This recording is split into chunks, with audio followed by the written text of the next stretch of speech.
There's one issue in America more important than every other. It's our national spending. Welcome to Equal Matters. It's an issue that politically has become difficult to talk about because there's so much money being borrowed on your behalf. In the last year alone, the United States government borrowed $3 trillion on your behalf. It's an unfathomable amount of money, $3 trillion. And it's going to have some massive impacts on you, on your country, coming forward. So today, I want to dive deeper into this issue. First, how does the United States government borrow $3 trillion in just one fiscal year? And what does that all mean for us? Our friend Congressman David Schweikert is joining us again today as we try to uncover not just what the challenges that lie ahead are, what we can actually do about it. Welcome to Equal Matters. David, thank you for being here. The first question is, how does this happen? How is it possible the United States can possibly borrow in 365 days, $3 trillion? Well, you offer bonds and people are willing to buy it, and we borrow from the trust funds. So, okay, let's first do something technical. And then we're going to talk about what's going on policy-wise. When you hear the discussion saying, okay, there's gross borrowing of, 2.8 trillion, $3 trillion, United States will reach over, and here's the Social Security Trust Fund, and we'll reach in and borrow its money. And then we pay it interest. The Social Security Trust Fund holds treasury bills, a special type of treasury bill, just like, you being a rich guy, you might go buy a, 10-year bond and put it in your vault. And then there's what has to be publicly auctioned. And that's one of the things we may talk about. That's one of my stress points. And that is the retirement system of your teachers union, the bank that has to hold T-bills as part of their tier one capital, the foreign investor who thinks United States is a good investment, or they need to hold something denominated in US dollars because it's a pledge against their trade, which that part is one of the benefits of being the reserve currency. So that's how we're able to consume so much of the world's cash. Remember, the United States is the biggest borrower in the world. United States and China right now are consuming much of the world's borrowable capital. Now, what drives that borrowing? And this is what makes people really uncomfortable. Interest this year will be about 1.2 trillion. Just the interest. And that's going to continue to go up and go up and go up because of how much we have to refinance from the previous decade with artificially low rates to now starting to move back towards what normality is. And then in many ways, healthcare costs. Brian Riedel, Manhattan Institute, did a good analysis of some of the congressional budget information. But they both say the same thing. From today through the next 30 years. Now, CBO's number, Congressional Budget Office, is at the end of those 30 years from now, we have 143 trillion in borrowed money. And that 143 trillion, every dime of that borrowing, interest, Medicare,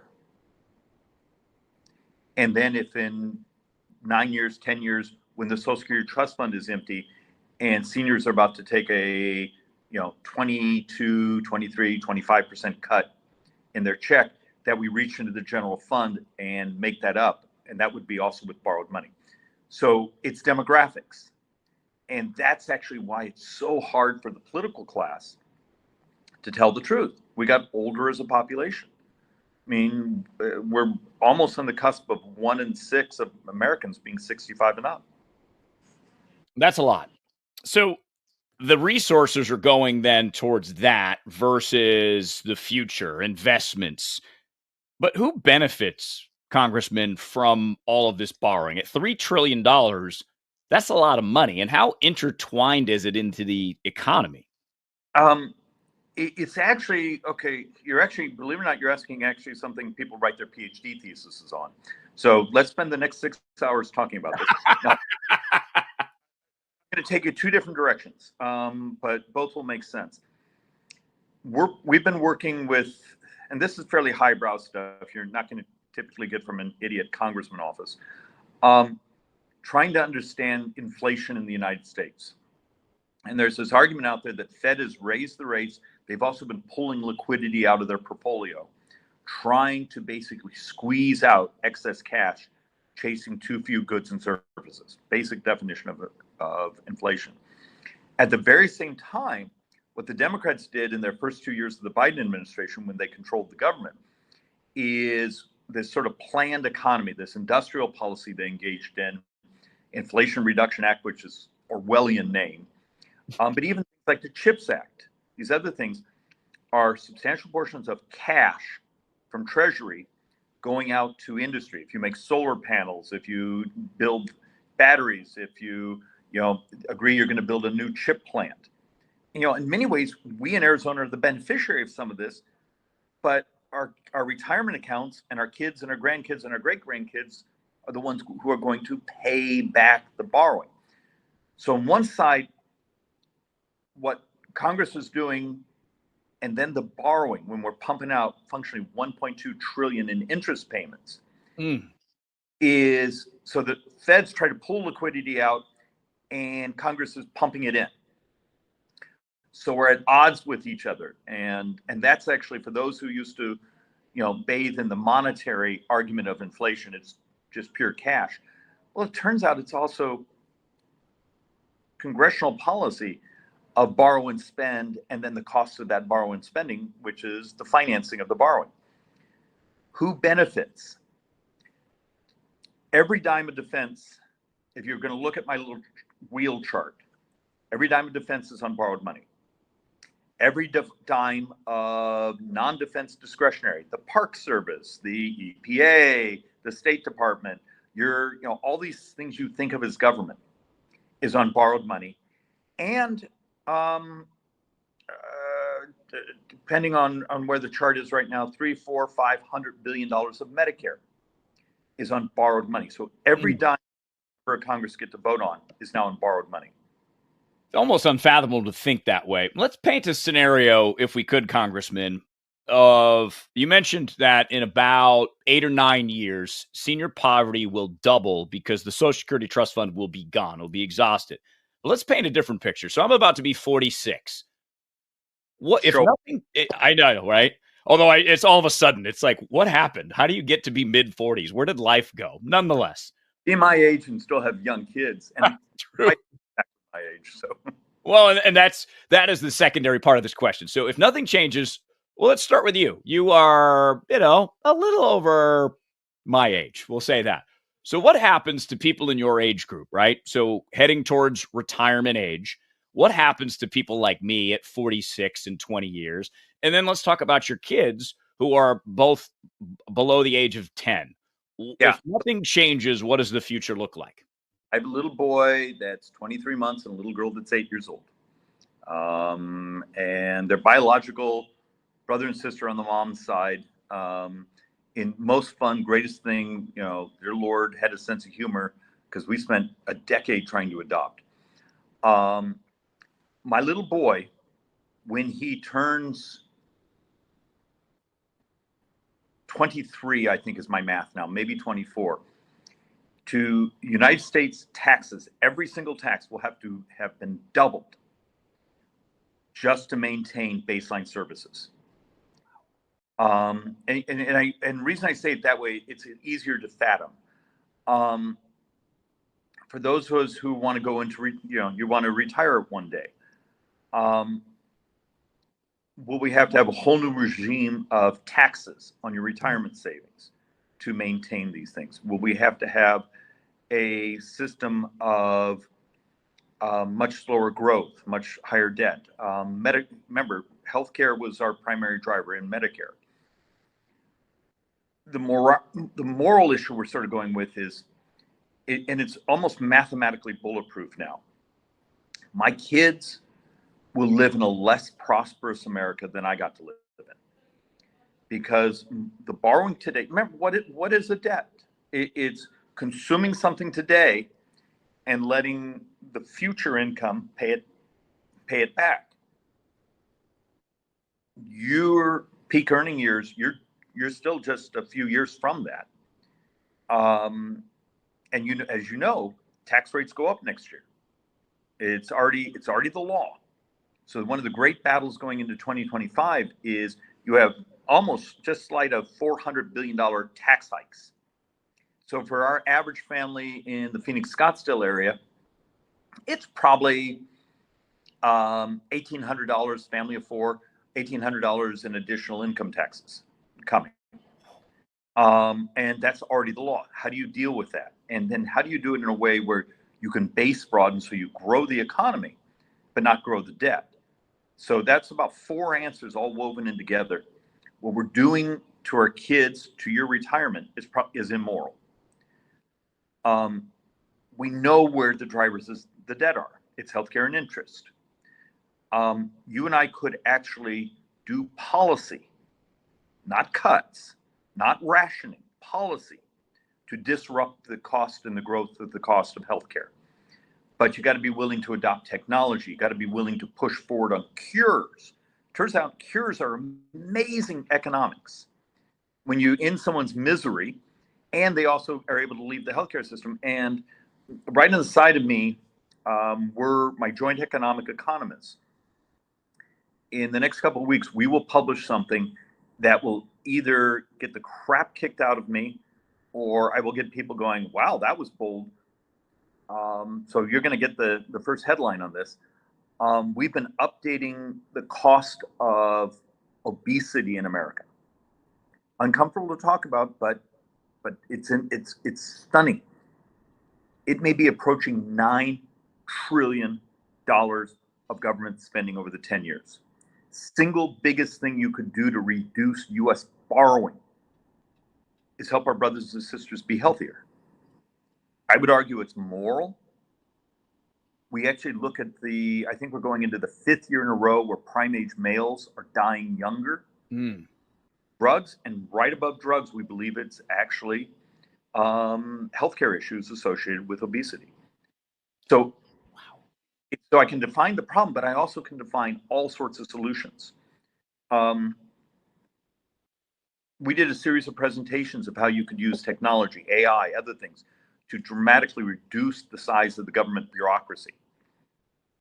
And it was fascinating, the number of lobbyists who actually sell crap to the government, who just lost their mind saying, my company doesn't want to be replaced with AI because we're a contractor to the government. And that's the battle, is there's a way I can make this math work. We also only believe we have about 3 to 5 years to make these changes, and then you're in the debt grind cycle. So that's my rambling. So 3 years to make a change. Is the technology through AI available now? Is it a matter of training it outside of a fundamental shift in how we view and operate our government? Yeah, it's actually a brilliant question. Remember, a lot of this isn't truly AI. It's not generative AI. It's not Skynet or whatever. Let me give you the simplest use case that actually exists right now, because we helped put this together. You call the IRS. You really want help on understanding a particular tax form. It's driving you insane. If it was a couple of years ago, you would sit on hold for a substantial portion of your life. Today, the phone picks up, and you're talking to a charming, sweet, smiley voice who happens to be ChatGPT. Not really a human. It's actually a computer, but it's willing to stay on the phone with you. It's willing to walk you through the form. It's willing to email and text you the right form. We're doing experiments with that right now in this last tax season. It also saves us a fortune. In an uncomfortable reality, but it is reality, people are really expensive in government. It's not only the salaries, it's the healthcare, it's the pensions, and the reality when you have an economy that really needs people. Government workers aren't necessarily productive in the way of growing the economy. Those same in the private economy actually have much more of a multiplier effect, but you compete with government's hiring. So what would happen if I could actually substantially reduce the number of full-time employees in government using that technology substitution? Just even my future pension costs. And that's a simple example. I mean, for several years, we've been talking about crowdsourcing environmental data. So instead of having the EPA doing some of that, you could actually crowdsource it. And that way you have a system where, hey, if someone's painting cars behind their house, you go and knock on their door, you catch it immediately. The entire air quality marketplace doesn't get penalized by the EPA, because now you have almost point source information, because you have people driving around using their phones in real time. But the elegance of that is it would change permitting. Do you really need the whole permit regiment we use today? If someone screws up, you catch them immediately. Right now you fill out paperwork and fill up file cabinets so you know who to sue in the future. Mm-hmm.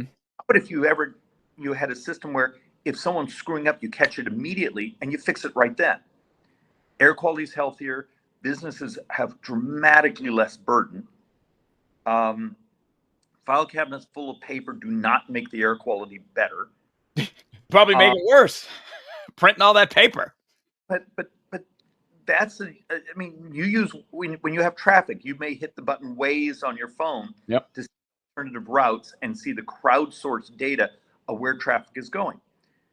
That sort of concept for water quality, air quality, even sound, even certain healthcare, other things exists today.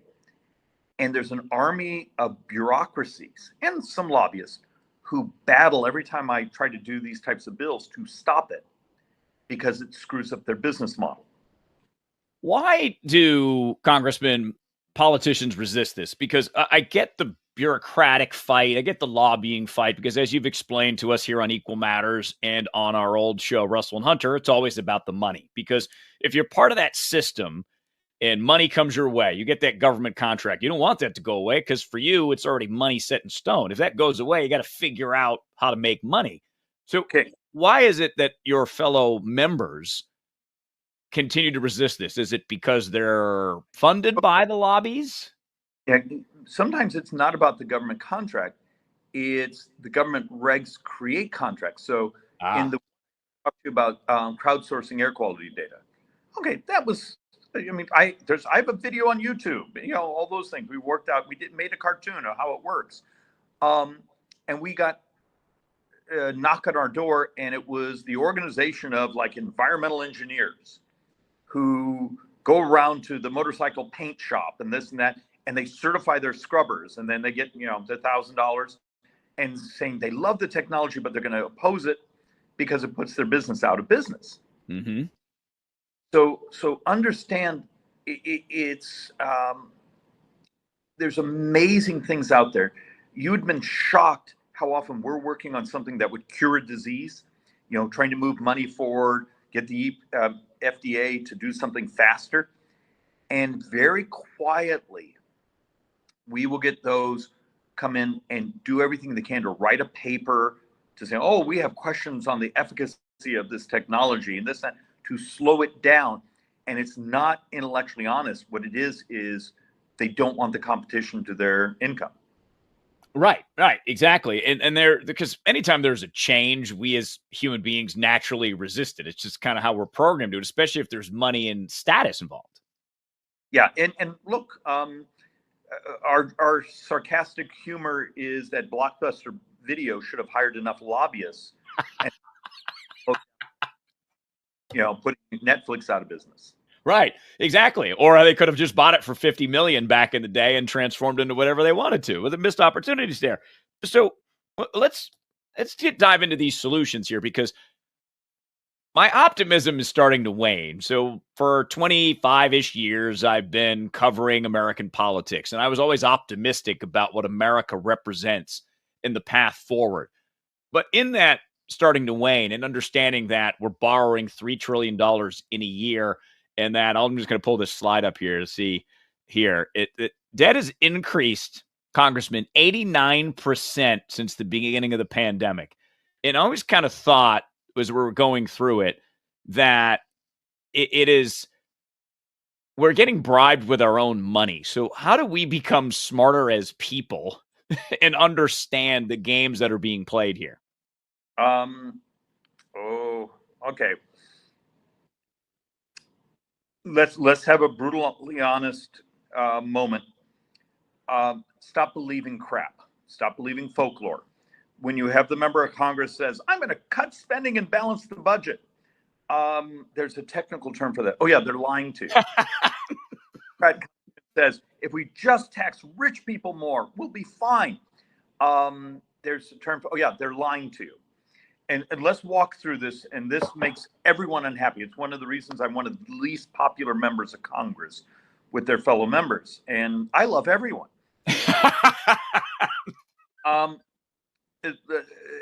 And you can actually, if you're intellectually curious, go to Manhattan Institute, Brian Riedel's. He did this paper several months ago, but he did a good job because he consolidated lots of other papers. And it said, hey, if you took people making $400,000 and up, which the Democrats talk about all the time, and you did this thing called tax maximization, you maximize their income tax to the point where the next incremental dollar becomes less. So you get your tax sort of Laffer curve.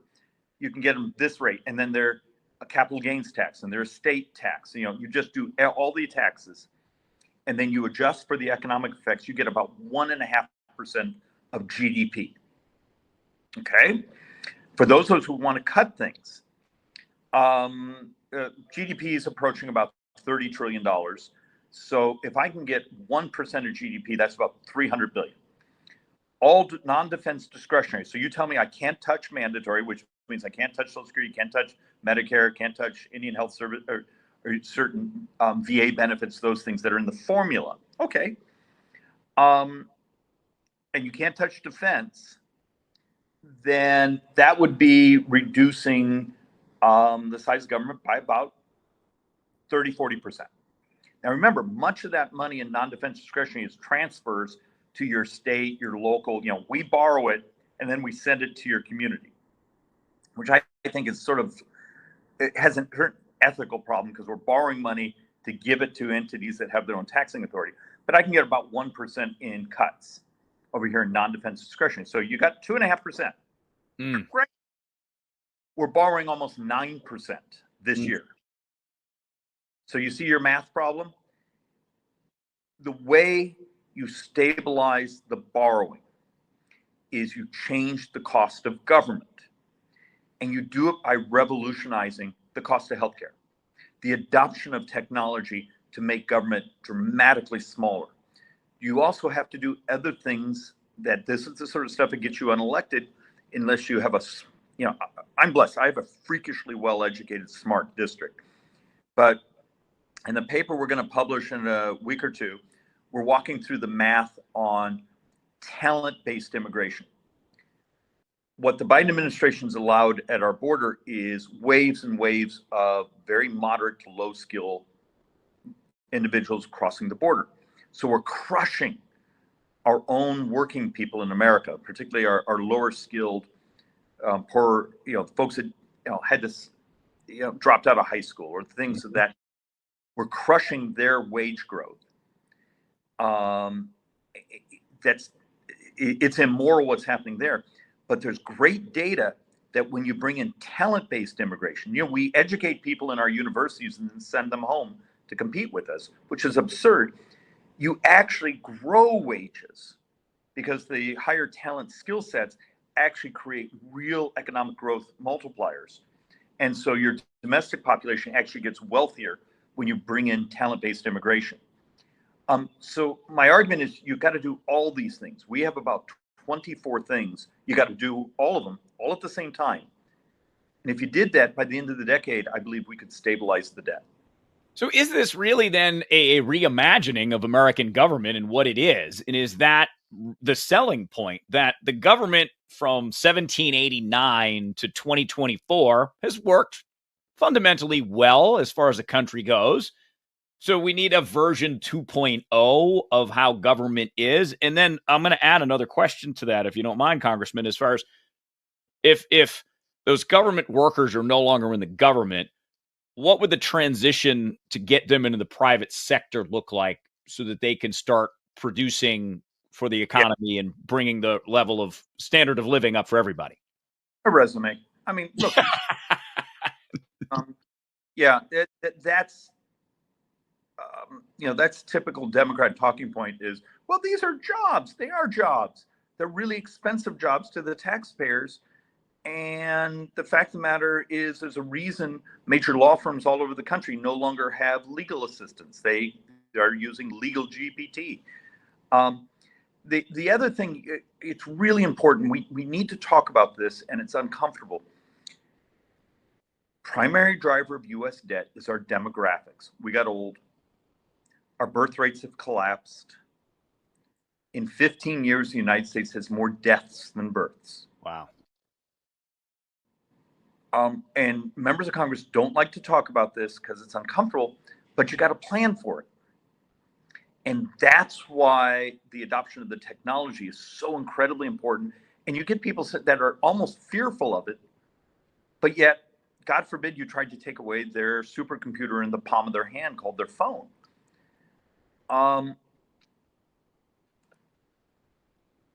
The world is going to fight for smart people over the next couple decades.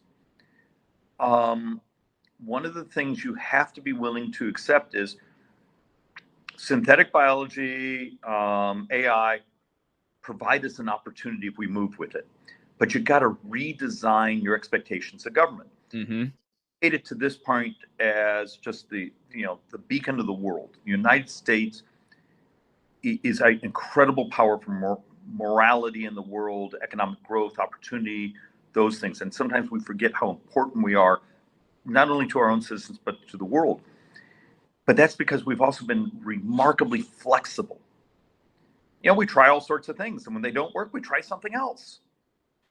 And you got to bring back that willingness to fail and try something new.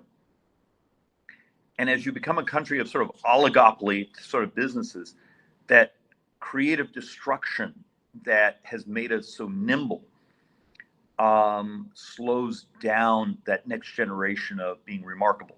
So from a government policy standpoint, there's my great battle is if you're an incumbent business, incumbent bureaucracy, do you really want Congress to open up the rules and allow more vitality? Not necessarily.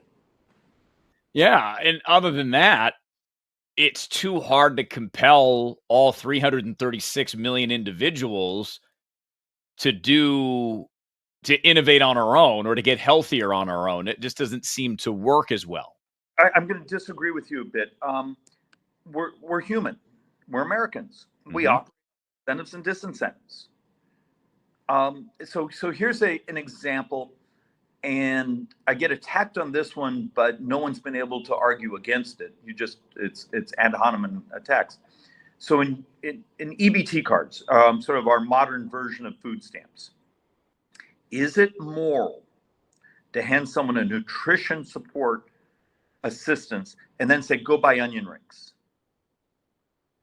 Go buy the very things that with that nutrition support that will make you ultimately a ward of the U.S. healthcare system.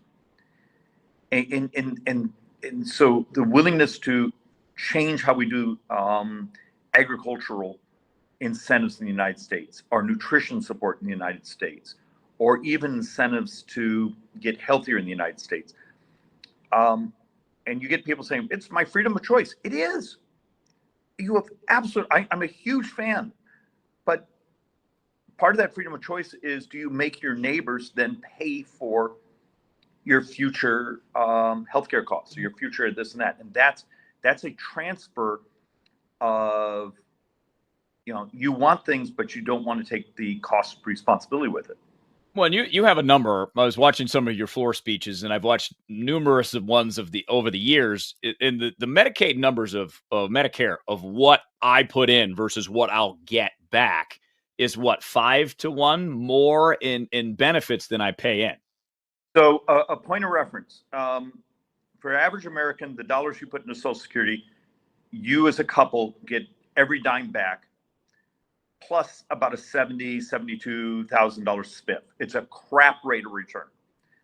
On Medicare, for every dollar you put in, our estimates are that a retiree today will get about $5 back. That right there is the primary driver of U.S. debt. Which makes sense. People who will say things like, well, if you just got rid of congressional salaries, okay, we did the math, and it was like 11 seconds of borrowing in a day. Every dime of foreign aid was like 30, 35 seconds a day. I mean, every dime of foreign aid is like a week's worth of borrowing. And there's the problem, is the political class has come up with these really pithy things to say that mathematically aren't true. And then you have the bots from China, Iran, Russia that fill up our social media with stuff that's absolutely not true. And we have a lot of our population that is angry because they're poorer today. If you live in the Phoenix, Scottsdale area and you're not making 26% more today than you did the day Joe Biden became in office, you are poor. And so you have the right to be angry. And then we get this inbound information flow of things that pop up on our blogs or our text message. I mean, and much of it we don't realize is a troll farm in St. Petersburg, Russia, making crap up, trying to sow disharmony or trying to keep us actually from becoming vibrant as an economy. There's so much in here because are these some of the 24 things that need to be done? Because you have these outside influences. And again, going back to being human, we see things, our brain computes it. We see it enough. We think it's true, whether it's true or not. So is that part of the challenge here, Congressman, is battling what's true and what's not true? My answer there is it's less battling that. It's more having members of the media, members of the political class know what I'm not allowed to know what stop making crap up. I mean, it's shocking. You know, I'll do these town halls or these public speaking, and some of the things you get people coming up and asking you are saying, I saw this, and going, oh God, my brain's about to explode. And you try to walk them through the math.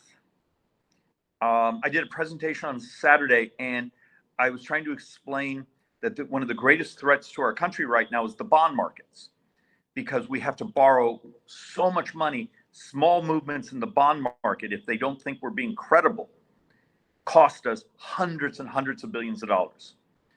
So stability in what the members of Congress say is really important. And they just stared at me saying, so you're saying if we stopped, if we did this, it wouldn't take care of everything. And there's the problem.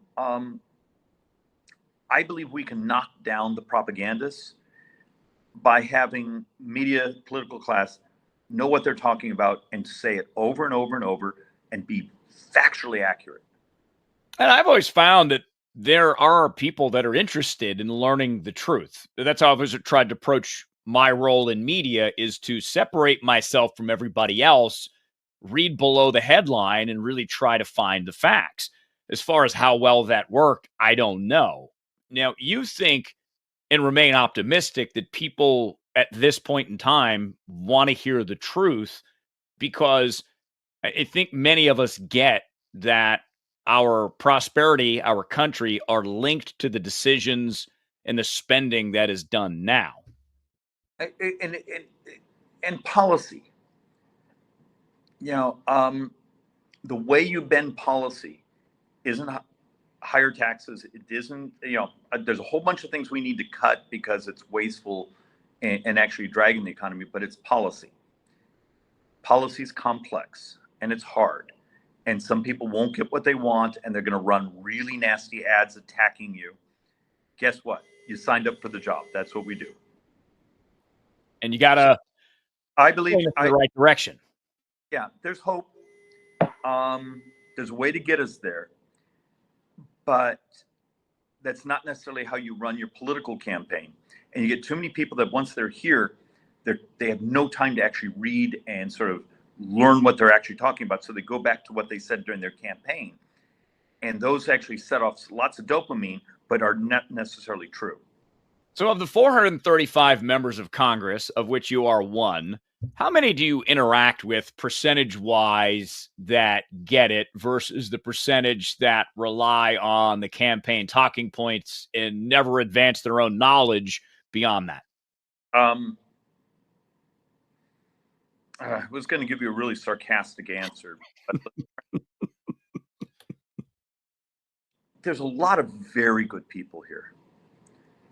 Even on the left, there's some folks that ideologically, it's insane what they believe, but they really do have a heart to want to try to do something.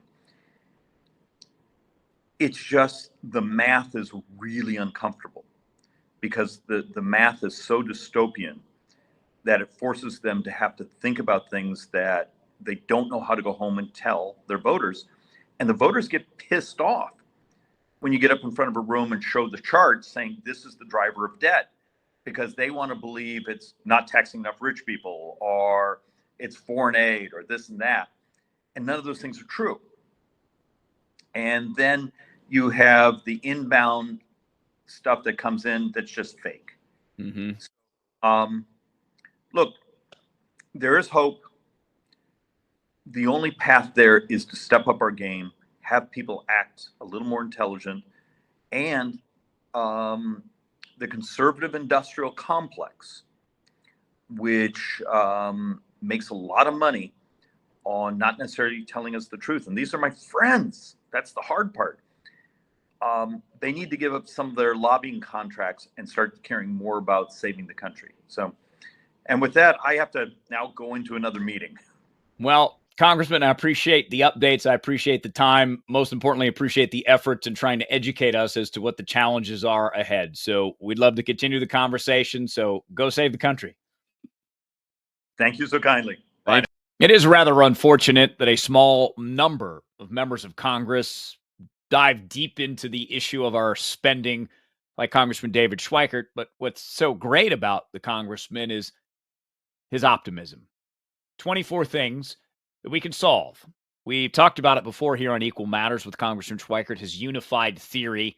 He mentioned immigration and drawing more high-skilled immigrants into this country, keeping them here when they study here to work for American companies, which will, over the long term, increase our standard of living, which is the goal of all of this.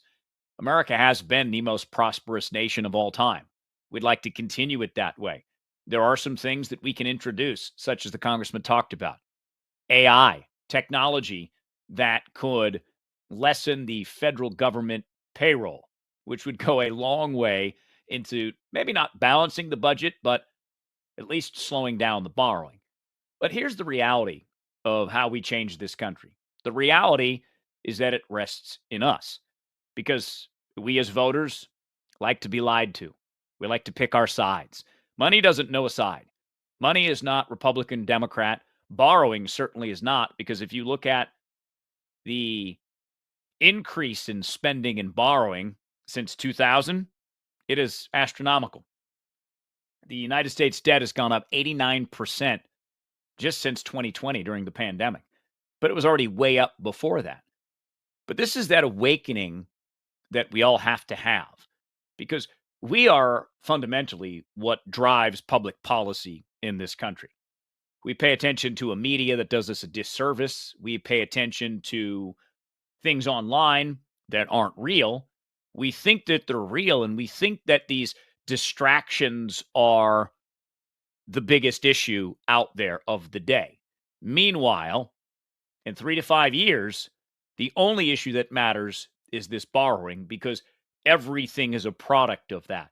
So this is yet another wake-up call for us to understand how much power we have if we start looking for alternative sources of information. And since you're here on Equal Matters, I would once again encourage you to share this with people. You know, you have conversations with people in your life that understand the big picture, understand the challenges that America faces. And the only way to change that, again, is to have more of these conversations, because more of these conversations creates more awareness. More awareness creates more pressure on politicians to come up with policies that will benefit you, me, your kids, and all 336 million Americans. Because at the end of this, that's the goal. I'm at what I hope is the midpoint in life, about to be 46. So I've lived a very good first 46 years. I would like the next 46 years plus to be as good, if not better. Because that way, if it is better, it's better for the generation that comes after me, after you, if it's your kids, if it's your grandkids. So that's why I encourage you to share this, because the more this is shared, the more we have these conversations, the more the politicians will listen, because politicians care about one thing: going back to D.C. come re-election time. That's the power that you have. That's the power that your friends and your neighbors have.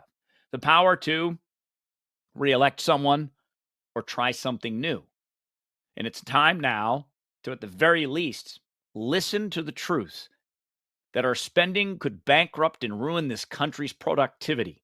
As the congressman explained during this episode, his son, who's just about to be 2, faces a dystopian future of which more than half of his paycheck will be confiscated just to pay taxes, which means if he makes $100,000, let's just say right off the bat, $50,000's gone. He's got $50,000 to live on. And $50,000 to live on anymore, at least in the state of Arizona, just isn't that much. And you can imagine how much less it will be 2 decades from now. That is why now is the time to act. And you act by increasing your awareness, paying attention to real problems, not distractions that are thrown your way every single way and every single day. My name is Rob Hunter, former talk show host, covering government for the past 25 years. And I've arrived at this conclusion that the only ones that are going to change this system, this America that we love, is us. Thanks for being here. If you haven't done so already, please rate and review. And if you haven't done so either, subscribe, get the episodes automatically. And if you have episode suggestions, things you want to learn more about, or other topics of conversation that might interest you, please feel free to email me, even if you just want to say hi. Easiest way, rob@equalmatters.com. Have a great night. We'll talk to you soon here on Equal Matters. Cheers.